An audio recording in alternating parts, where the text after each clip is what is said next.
శుభోదయం వార ఫలాలు కార్యక్రమానికి స్వాగతం. ముందుగా ఈ వారం రాశి ఫలాలు చూద్దాం.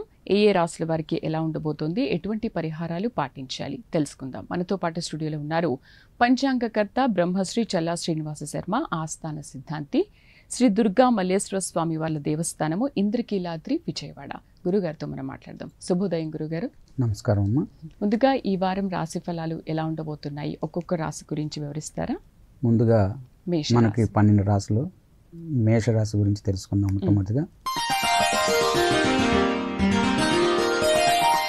ఈ వారం ఈ మేషరాశి వారికి వ్యయము ఎక్కువ, అంటే ఖర్చు ఎక్కువగా అయ్యేటటువంటి అవకాశాలు ఎక్కువగా కనబడుతున్నాయి, గోచరిస్తున్నాయి. ప్రతి పనిలో కూడా తలపెట్టినటువంటి ప్రతి పని కూడా ఆలస్యంగా పనులు నెరవేరేటటువంటి ఇది స్థితి కనబడుతూ ఉన్నది. అదేవిధంగా కంటికి సంబంధించినటువంటివి విషయాలు సమస్యలో కొద్దిగా జాగ్రత్త వహించాల్సినటువంటి అవసరం ఎంతైనా ఉన్నది.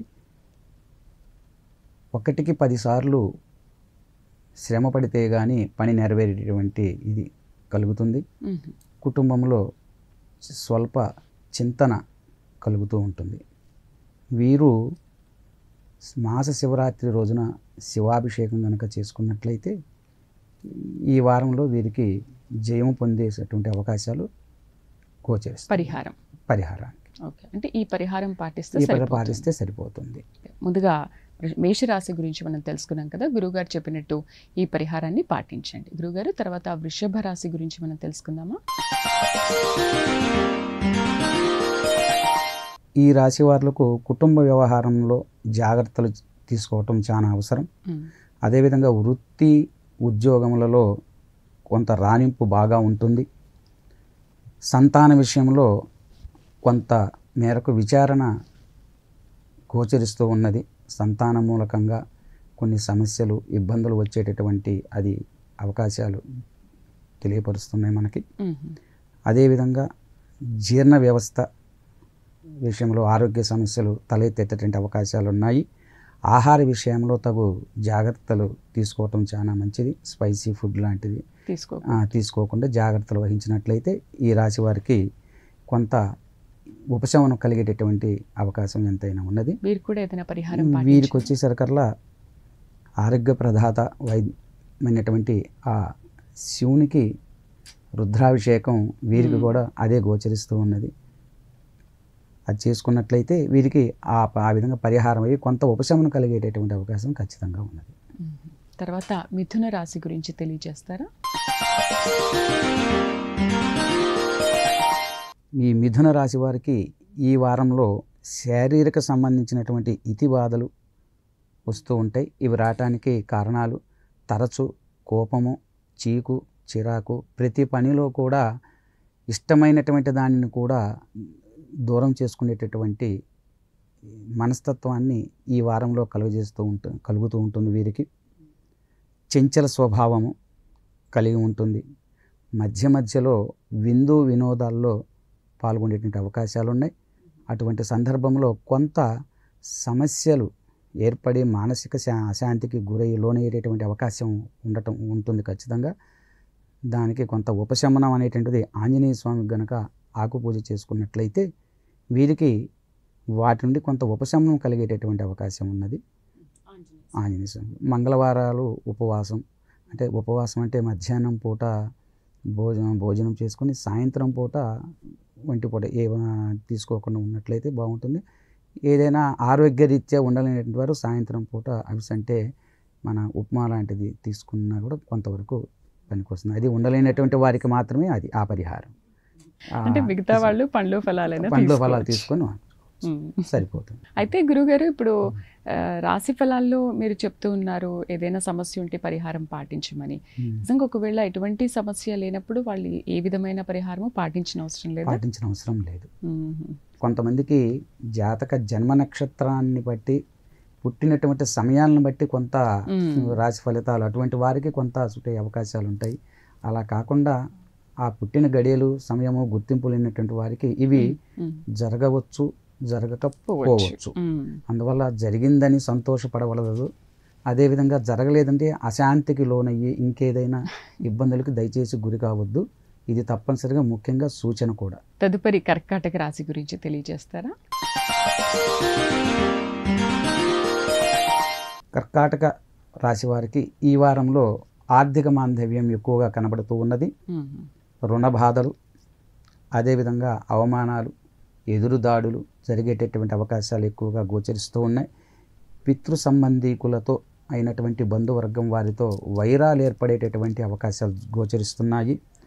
కాలయాపన చేయుట, ప్రతి పనిలో కూడా ఆలస్యము, పని అయినట్లుగా ఉంటుంది కానీ ఆ పని అవ్వదు, అయినట్లుగా కనిపిస్తుంది. అంతా భ్రాంతి భ్రమలలో ఉండేటటువంటి అవకాశాలు కనబడుతూ ఉన్నాయి. కాబట్టి వీరికి దుర్గా, ఈ విజయవాడ ఇంద్రకీలాద్రిలోని వీరికి పరిహారం దుర్గాదేవి అమ్మవారికి ఖడ్గమాల పూజ కనుక అర్చన చేసినట్లయితే సంపూర్ణంగా పరిహారం అవుతుంది. అంటే ఎలా ఖడ్గమాల పూజ అంటే ఎలా చేయాలి? అది దేవస్థానం తరపున టెంపుల్లో టికెట్ ఉంటుంది. ఆ దేవస్థానం టికెట్ అది 4,000 ఎంతో ఉంటుంది. అది ముందుగా ఆన్లైన్లో బుక్ చేసుకోవాలి. దాన్ని బట్టి వారు దేవస్థానం వారి సూచనల మేరకు వారు దగ్గరుండి చేయిస్తారు. వారు టికెట్ ప్రకారం వారి యొక్క రూల్స్ ప్రకారం చేయిస్తుంటారు. అది అమ్మవారి ఖడ్గమాల చేసుకున్నట్లయితే ఇటువంటి వాటికి దోషం నివృత్తి అయ్యేటటువంటి అవకాశాలు కనబడుతున్నాయి. కొంతవరకు ఉపశమనం మాత్రం కలుగుతుంది. ప్రతిదీ కూడా ఉపశమనానే తీసుకోవాలి. ఈ పూజకి మనం వెళ్ళాల్సిన అవసరం ఉంటుందా లేకపోతే తప్పనిసరిగా వెళ్ళాలి? ఆన్లైన్ లో ఇప్పుడు చాలా మంది ఏంటంటే మాకు కుదరదండి ఆన్లైన్ లో పూజలు చేయించేసుకుంటాం. ప్రత్యక్షంగా మనం ఉండి తీరవలసినది ఏదైనా సరే. ప్రత్యక్షంగా ఉన్నదానికి ఫలితానికి పరోక్షంగా చేసిన దానికి కొంత వ్యత్యాసం అయితే ఉంటుంది, తప్పనిసరిగా ఉంటుంది. చాలా బాగా తెలియజేశారు గురుగారు. తదుపరి సింహరాశి వారికి ఎలా ఉండబోతోంది? ఈ సింహరాశి వారికి ఈ వారంలో మానసిక అశాంతి, ఆర్థిక సమస్యలు, తలచిన పనులు వెంటనే నెరవేరకపోవటం, మిత్రభేదం కలుగుతుంది, స్నేహితుల మధ్య వైరం కలుగుతుంది, ఇంట్లో కొంత సుఖశాంతులు అనేవి ఉంటాయి. మధ్య మధ్యలో విందులు వినోదాల్లో పాల్గొనేటటువంటి అవకాశాలు గోచరిస్తూ ఉన్నాయి. సింహరాశి వారికి అష్టమలో రాహువు కూడా సప్తమ శని సంచారం చేస్తూనే ఉన్నారు. కాబట్టి వీరికి రాహువుకి శనికి ఇద్దరికి ఆంజనేయ స్వామికి తైలాభిషేకం చేసుకున్నట్లయితే పరిహారం పూర్తవుతుంది, ఉపశమనం కొంత కలుగుతుంది. పరిహారం అది సరిపోతుంది. అంటే అది ఏమైనా కొన్ని వారాల పాటు చేయాల్సిన అవసరం ఉందా, లేదు ఒక్కసారి ఈ వారం వరకు ఈ వార ఫలితంలో చెప్పేటవన్నీ కూడా ఈ వారంలో చేసుకోవాల్సినవి మాత్రమే, అది గమనించే ప్రార్థన. తదుపరి కన్యా రాశి వారికి ఎలా ఉండబోతోంది ఈ వారం? కన్యా రాశి వారికి సప్తమ స్థానమైనటువంటి మీన రాశిలో రాహు సంచారం జరుగుతూ ఉన్నది. షష్టంలో రోగస్థానంలో శని సంచారం జరుగుతూ ఉన్నది. కాబట్టి వీరికి కలత్ర సంబంధమైనటువంటి ఇబ్బందులు ఎక్కువగా గోచరిస్తూ ఉన్నాయి. రోగాల బారిన పడటం కలత్ర విషయంలో, వీరికి స్పాండిలైటిస్, బోన్స్కు సంబంధించినటువంటివి తరచూ వ్యాధులు తలెత్తేటువంటి అవకాశం ఎక్కువగా గోచరిస్తూ ఉన్నాయి. మోకాలకు సంబంధించినటువంటివి కానీ, కొంత గురుబలము చేత వ్యాధి నివారణ అయ్యేటువంటి మార్గాలు అయితే మాత్రం కుదురుతుంది. వ్యాధులు వస్తాయి కానీ నివారణ అయ్యేటటువంటి మార్గం కూడా ఉన్నది. కాబట్టి వీరికి శనికి సంబంధించినటువంటి, రాహుకు సంబంధించినటువంటి పరిహారాలు చేసుకున్నట్లయితే, శనికి తైలాభిషేకం కానివ్వండి చేసుకున్నట్లయితే కొంతమేరకు వీరికి ఉపశమనం కలిగేటువంటి అవకాశం తప్పనిసరిగా ఉన్నది. తదుపరి తులారాశి వారికి ఈ వారం ఎలా ఉండబోతోంది? ఈ వారం తులారాశి వారికి అనవసరమైనటువంటి, అవసరం లేనటువంటి ఖర్చులు ఎక్కువగా ఉండేటటువంటి అవకాశాలు ఉన్నాయి. వృత్తి ఉద్యోగాలలో ఎంత శ్రమపడినా కష్టపడినా కూడా వారికి ఫలితం లేకపోవటం, రాణింపు లేకపోవటం వృత్తి ఉద్యోగాలలో, తర్వాత బంధువర్గీయులతో వైరం ఏర్పడుట, వీరికి సరైనటువంటి జాగ్రత్తలు తీసుకోవాల్సిన అవసరం ఎంతైనా ఉన్నది. ముఖ్యంగా వృత్తి ఉద్యోగాల్లో కొంచెం ఆచితూచి అడుగు వేయటం ముఖ్యము. దూకుడు వ్యవహారం అనేది పనికిరాదు, చాలా అవసరం. కాబట్టి గురు సంబంధమైనటువంటి పరిహారాలు చేసుకున్నట్లయితే వీళ్ళకి అనుకూలంగా ఉంటుంది. ఉత్తమ బ్రాహ్మణ్ణి చూసుకొని వస్త్రదానం చేసినట్లయితే ఫలితం లభిస్తుంది. తదుపరి వృశ్చిక రాశి వారికి ఎలా ఉండబోతోంది ఈ వారం? వృశ్చిక రాశి వారికి ఈ వారం అంతా కూడా చేయు వృత్తి ఉద్యోగాలన్నింటిలో కూడా జయం కలుగుతుంది. లాభాలు గోచరిస్తూ ఉన్నాయి. తలచినటువంటి కార్యములన్నీ కూడా సక్రమంగా నెరవేరేటటువంటి సూచనలు కనబడుతూ ఉన్నాయి. ప్రయాణ విషయంలో కొంచెం జాగ్రత్త అవసరం వీరికి. అట్లానే కోపము, చీకు, చిరాకు ఇటువంటివి తరచుగా వీటికి జరుగుతూ ఉంటాయి. మాట పట్టింపు అంటే ప్రతి చిన్న మాటను కూడా పట్టించుకొని దాన్నే పదే పదే ఆలోచన చేస్తూ ఉంటారు. దానివల్ల మానసిక కొంత అశాంతి ఏర్పడేటువంటి అవకాశం. వీరికి దుర్గా అష్టోత్తర నామాన్ని కానీ స్మరించినట్లయితే ప్రతినిత్యము కూడా ఈ వారం అంతా కూడా వీరికి తత్సంబంధమైనటువంటి దోషాలు పరిహారం అయ్యేటటువంటి అవకాశాలు కనబడుతున్నాయి. తదుపరి ధనస్సు రాశి వారికి ఎలా ఉండబోతుంది? వీరు పాటించవలసిన పరిహారాలు ఏమున్నాయి? ధనస్సు రాశి వారికి ఈ వారం అంతా కూడా అనుకూలంగా ఉన్నది. వృత్తిపరంగా బాగా అనుకూలంగా ఉంది. నూతన వస్తువులు కొనుగోలు క్రయ విక్రయంలో జరిపేటటువంటి అవకాశాలు ఉన్నాయి వీరికి. అంతేకాకుండా స్థిర చరాస్తుల వలన లాభములు కలిగేటటువంటి సూచనలు గోచరిస్తూ ఉన్నాయి.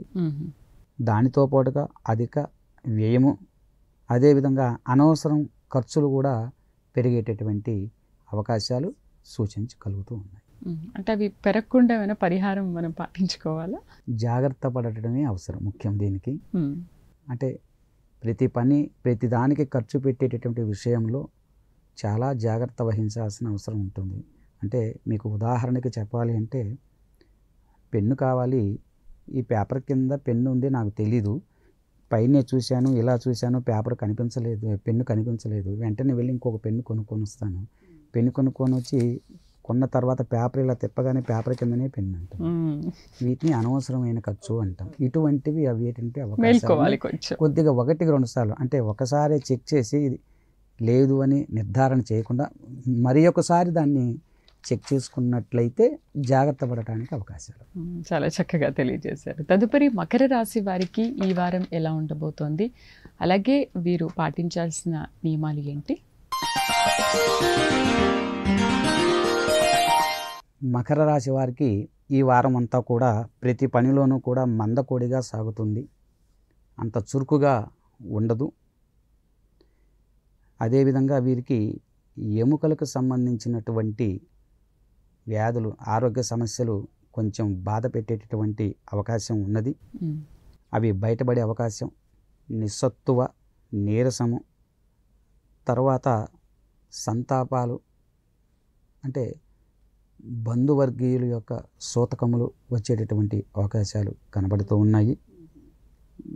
కాబట్టి ఆరోగ్య విషయంలో వీరు కొంచెం జాగ్రత్త పడటం అనేది అవసరం. కుటుంబంలో ఉన్నటువంటి వారితో కొంత వైరం కలిగేటటువంటి సమస్యలు ఏర్పడేటటువంటి అవకాశాలు గోచరిస్తున్నాయి. అదేవిధంగా అన్నదమ్ములు మధ్యలో, అక్కచెల్లెల మధ్యలో కానీ పరస్పర వైషమ్యాలు ఉండేటటువంటి అవకాశాలు కనబడుతున్నాయి. వాటికి జాగ్రత్త వహించాల్సిన అవసరం ఉన్నది. వీటికి ఆంజనేయ స్వామి వారికి సంబంధించినటువంటి పరిహారాలు ఏదైనా చేసుకోవచ్చు. అదేవిధంగా శనికి నువ్వులు దానం ఇచ్చినట్లయితే కొంతవరకు ఉపశమనం కలుగుతుంది. కానీ గురుగారు, నువ్వులు ఎవరు తీసుకోవడానికి అంత ఇష్టపడరు కదా, ఎలా గుళ్ళో ఇవ్వమంటారా లేకపోతే ఎలా? వాస్తవంగా నా అభిప్రాయము దీనికి ప్రామాణికం మాత్రం లేదు, గోచరించలేదు. నా అభిప్రాయము మాత్రం ఎప్పుడూ కూడా దానము, నువ్వులు కానీ ఏదైనా ధాన్యాన్ని దానం ఇవ్వమంటే, ఇస్తున్నాము అంటే ఆ ధాన్యాన్ని అవి వెంటనే వండుకొని తినమని మాత్రము కాదు, వాటిని అతను పరిహారం అంటే తన పంట పొలంలో చల్లుకొని దాని యొక్క ప్రతిఫలాన్ని మాత్రమే స్వీకరించమని భావన. ఏ దానాన్ని ఇచ్చినా, కన్యాదానం చేసినా కానీ, గోదానం చేసినా కానీ, ఏ దానం చేసినా దాన్ని ప్రతిఫలం చేసినా కానీ దాన్ని అమ్ముకోకూడదు. అదేవిధంగా అక్కడ ఎప్పుడైతే వృద్ధి చెందుతూ ఉంటే మొక్క ఎత్తి తన పంట పొలంలో చల్లిన తర్వాత మొక్క అయి పండి పంట ఇంటికి వస్తుందో, తిరిగి మళ్ళీ పంట మళ్ళీ అక్కడ చర్య జరుగుతున్న కొద్దీ ఇక్కడ మనకు మంచి కనబడుతూ ఉంటుంది. చేయవలసిన పద్ధతి అయితే అది విషయం. ఇక మిగిలినటువంటివి వాటి సంబంధమైనటువంటివి ఇస్తూ ఉన్నారు. నువ్వుల నూనెని ఇవన్నీ కూడా రెండవ పక్షమే కానీ మొదటి పక్షము కానేరవు. తదుపరి కుంభరాశి వారికి ఈ వారం ఎలా ఉండబోతుంది, ఎటువంటి పరిహారాలు పాటించాలి? కుంభరాశి వారికి మార్చి 29 వరకు శని కుంభంలోనే ఉండుట చేత కుటుంబ కలహాలు, కలత్ర విశేషంలో స్థిరచిత్వము లోపించుట, అనుకున్నటువంటి పనులు నెరవేరకపోవుట, అధిక ఖర్చులు, శ్రమ, శరీర ఇతిబాధలు, శరీర శ్రమ ఎక్కువగా కనబడుతుంది. ఎందుకంటే కుంభంలో లగ్నంలోనే శని ఉంటున్నాడు కాబట్టి వీరికి కొంత ఆరోగ్యపరంగా కొంచెం సమస్యలు తలెత్తే అవకాశాలు ఉన్నాయి. కాబట్టి ఆహారపు అలవాట్లలో కొద్దిగా జాగ్రత్త వహించినట్లయితే సానుకూలంగా ఉంటుంది. రెండోది జన్మశని కాబట్టి వీరికి నువ్వులు దానం ఇచ్చినట్లయితే కొంతవరకు పరిహారం, ఉపశమనం కలిగే అవకాశాలు ఉన్నాయి. గురుగారు, చివరిగా మీనరాశి వారికి ఎలా ఉండబోతోంది ఈ వారం?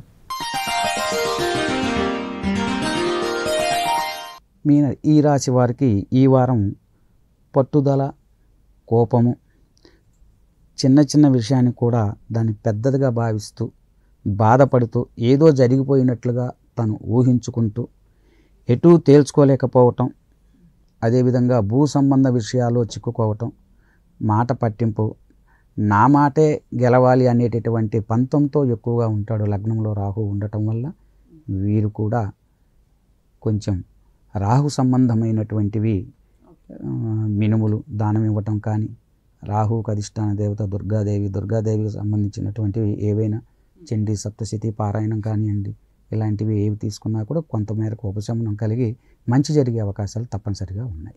గురుగారు, సోమవారం శ్రీ పంచమి చాలా మంచి రోజు.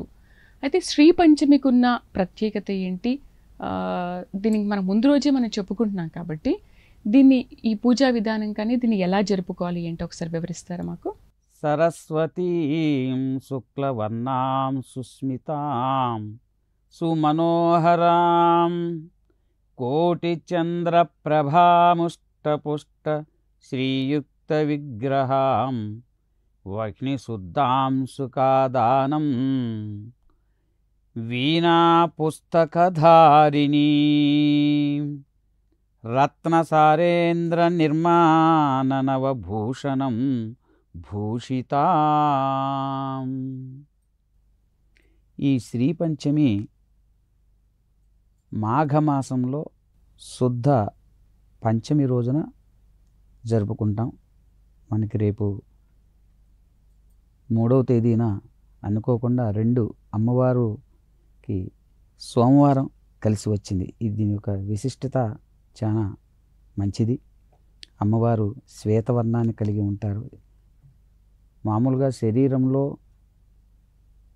కొన్ని చోట్ల వర్ణంలో మార్పులు ఉంటూ ఉంటాయి, కానీ పూర్తిగా మొత్తం కూడా శ్వేతమయమై ఉంటుంది అమ్మవారు.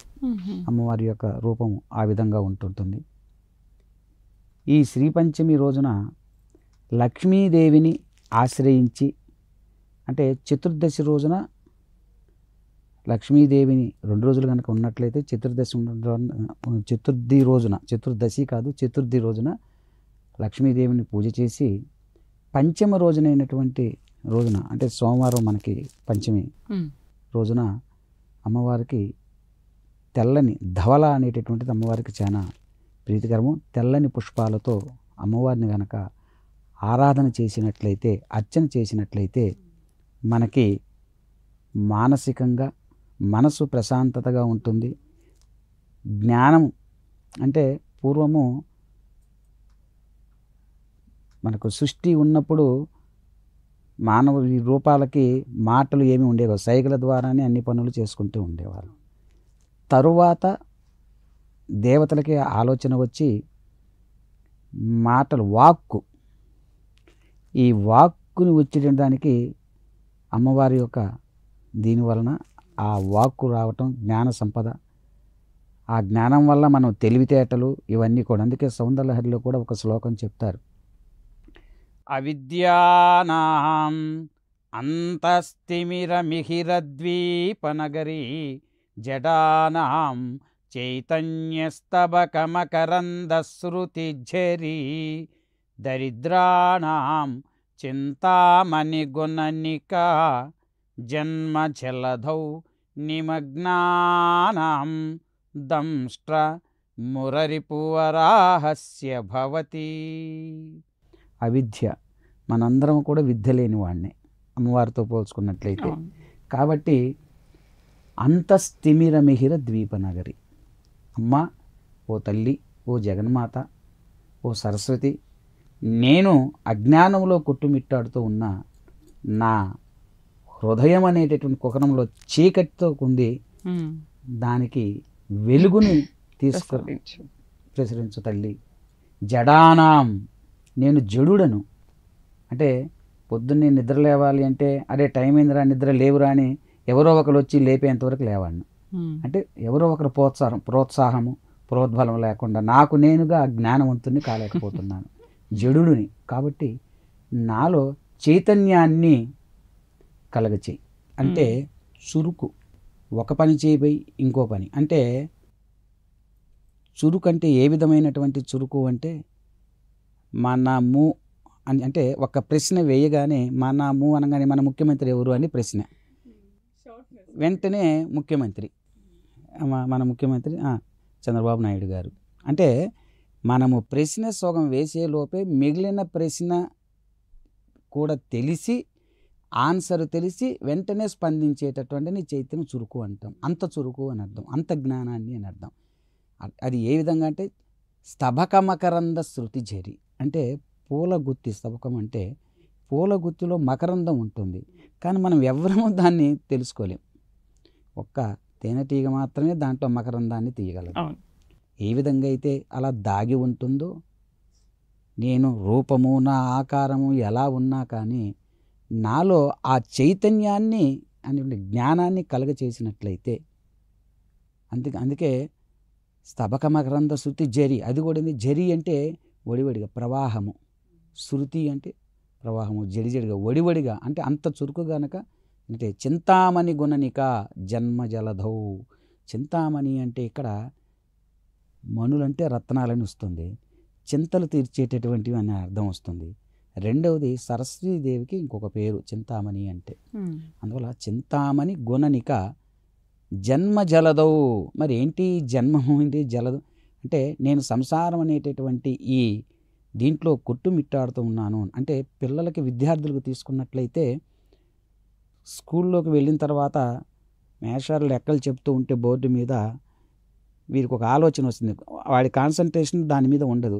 సాయంత్రం 5 గంటలకి అమ్మ నాన్న సినిమాకి తీసుకెళ్తానన్నారు అనేటువంటి కుటుంబం. అంటే సంసారం అంటే ఒక భార్యాభర్తను కాదు, కుటుంబం అని అర్థం. భార్య, బిడ్డలు అందరూ. అంటే ఆలోచనలు అక్కడ మనసు లగ్నమై ఉండదు, కుటుంబం మీద మనసు లగ్నమై ఉంటుంది. కాబట్టి జన్మజలదౌ నిమగ్నానాం, నేను అందులో మునిగి తేలుతూ ఉన్నాను. కాబట్టి నాకు ఏ పనిలో అయితే నేను నిమగ్నం అవ్వాలనుకుంటానో, ఏ పాఠంలో, ఏ చదువులో, దాంట్లో నాకు ఖచ్చితంగా అందులోనే నేను నైపుణ్యతని, నిపుణతను కలిగేటటువంటి తత్వాన్ని కలుగజేయని దీని భావన. చింతామణి జన్మజలదౌ నిమగ్నానం దంష్ట్ర. అది ఏ విధంగా చేస్తావో తల్లి అంటే, దమ్ అంటే దంతం, స్ట్ర అంటే ఒకటి, మురరిపు వరాహస్య భవతి. అంటే విష్ణు భగవానుడు వేల కొలది రాక్షసులందరినీ కూడా ఒకే ఒక దంతంతో, కూకట వేళ్లతో పెకలించి ఏ విధంగా అయితే తీసేశాడో, అదేవిధంగా నా కుహరం, హృదయ కుహరంలో ఉన్నటువంటి అజ్ఞానాన్ని కూకట వేళ్లతో పెకలించి చేసినట్లయితే నేను సంస్కారవంతుడుగాను, గుణవంతుడుగాను, జ్ఞానవంతుడుగాను కలిగి ఉంటాను తల్లి అని చెప్తుంది. అటువంటి జ్ఞానాన్ని ప్రసాదించేటటువంటిది జ్ఞాన పంచమి, శ్రీ పంచమి ఈరోజు విశిష్టత. చక్కగా ప్రత్యేకమైన పూజా విధానం అంటూ ఏదైనా సరస్వతి, అది చెప్పానుగా, ప్రత్యేకమైనటువంటి పూజ అంటే లక్ష్మీదేవికి ముందు చతుర్థి రోజు అర్చన యథావిధిగా ఆరాధన చేసుకొని, పంచమి రోజున సరస్వతీదేవికి మల్లెపూలతో ఆరాధన, ఇంత అనలేదు, తెల్లని పుష్పాలతో పరిమళ సువాసన భరితమైనటువంటి పుష్పాలతో గనక అర్చన చేసినట్లయితే అమ్మవారు ఆ జ్ఞానాన్ని ప్రసాదిస్తుంది అనేటటువంటిది మనకి పురాణాలు అన్నీ కూడా చెప్తూ ఉన్నాయి.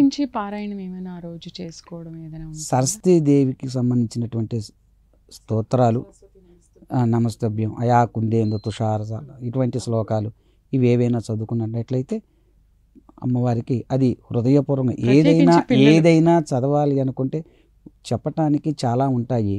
అన్నీ మనము భావయుక్తంగా ఏది చదవకపోయినా ప్రయోజనం ఉండదు. కనుక ఒక్క శ్లోకం చెప్పినా, ఒక్క మాట చెప్పినా, ఒక లైన్ చదివినా కూడా అది భావంగా ఏకాగ్రతతో గనక అమ్మని ఆరాధన చేసినట్లయితే మనకి అమ్మవారి యొక్క అనుగ్రహం మనకి కలుగుతుంది. పిల్లలు ఆ రోజు చిన్నపిల్లలు ఆసక్తి అంటే అక్షరాభ్యాసం చేసుకునే వాళ్ళు జ్ఞాన సరస్వతి ఆలయంలో ఆ రోజున జరుగుతూ ఉంటాయి. ఎక్కువగా విశేషంగా ఆ రోజున కొంతమంది అక్షరాభ్యాసం కూడా ఆచరించేస్తుంటారు. కొన్ని ఆనవాయితీలు ఉన్నాయి కొన్ని చోట్ల. ఇవి చేసుకున్నట్లయితే విశేషంగా అమ్మవారి అనుగ్రహం అంటే దేంట్లోనైనా, అది మంత్రంలో అయినా, తంత్రంలోనే, ఇతర ఏ విద్యలలో అయినా కానీ రాణింపు ఉంటుంది. తెలివితేటలు, ఆపదలు తప్పించుకునేటటువంటి యుక్తులు, ఇవన్నీ కూడా మనకి ఆపాదించబడతాయి. అమ్మ యొక్క అనుగ్రహాన్ని మనం ఈ రోజున విశేషంగా గనక, ఇది అమ్మవారు ఆవిర్భవించినటువంటి రోజు కాబట్టి ఎక్కువగా అమ్మవారి ఏదైనా దేవతలకి జయంతుల్లో విశేషమైనటువంటిగా వారు ప్రీతి చెందుతారు చేసినట్లయితే. అందువలన ఇది మాఘమాసంలో విశేషమైనటువంటి మాసం, చాలా గొప్ప మాసం. ఈ మాసంలో మనం గనక పంచమి అంటే మాఘమాసం ప్రారంభమైన దగ్గర నుంచి 5వ రోజున వస్తుంది. లలితానామాల్లో కూడా పంచానన అనేటటువంటిది నామం వస్తుంది. అదేవిధంగా దీనికి ఒక విశిష్టత ఉన్నది. ఈరోజు కనుక ఆ అమ్మని ఆరాధన చేసి అష్టోత్తర శతనామాలతో ఆరాధన చేసుకున్నట్లయితే మనకి అమ్మవారి అనుగ్రహం లభించి జ్ఞానవంతులుగా ఉండి 10 మందిని జ్ఞానవంతులుగా తీర్చిదిద్దేటువంటి సామర్థ్యాన్ని మనము కలిగి ఉంటాం. ధన్యవాదాలు గురువుగారు. శ్రీ పంచమి సందర్భంగా సింపుల్గా అసలు పూజా విధానం ఎలా చేసుకోవాలనే విషయాన్ని చాలా చక్కగా వివరించారు. ధన్యవాదాలు. నమస్కారం. చూశారు కదా, శ్రీ పంచమి రేపు ఉంది కాబట్టి ఈరోజు ఎలాగా వివరించారు. యాకుందేంతు కానీ సరస్వతి నమస్తుభ్యం శ్లోకం చదువుకుంటూ పిల్లలు సంతోషంగా స్కూల్కి వెళ్ళండి అండ్ మీ పరీక్షల్లో కూడా విజయం సాధించండి. ఈరోజు కూడా చాలామంది అక్షరాభ్యాసం చేసుకుంటారు కాబట్టి చాలా విశేషమైన రోజు. మరొక అంశంతో మళ్ళీ కలుద్దాం. నమస్కారం.